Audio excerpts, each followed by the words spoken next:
Hindi ka na rin ba makapag-download sa inyong mga Play Store at kapag nagda-download kayo, lagi lang siya nag-loading? Ganito lang po ang gagawin natin. May nag-comment po kasi nito guys sa ating comment section. Open lang natin ang Play Store. Click natin ang profile. Click settings. Click natin ang about. May makikita kayo dyan na Play Store version. Click natin ang update Play Store. Kailangan po kasi guys, updated ang ating mga Play Store.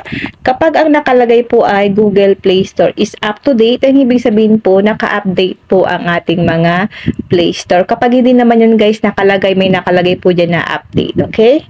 Ngayon, click na po natin ang Garit. At kapag hindi pa rin kayo guys nakapag-download, ito ulit ang gagawin natin. Dalawang step po ito guys na kailangan nyo pong itry para makapag-download kayo sa inyong mga Play Store. Click ulit natin ang profile. Click settings. Click network preferences. Click natin ang app download preferences. Piliin nyo po itong over any network kasi kapag nakalagay lang yan sa over Wi-Fi only, makakapag-download lang kayo niyan guys kapag nakakonect kayo sa Wi-Fi. Kaya ang gagawin po natin, pipiliin po natin itong over any network. Then click natin ang OK. Kapag nagawa nyo na po yung mga step na tinuro ko ngayon, try nyo na po na mag-download sa inyong mga Play Store.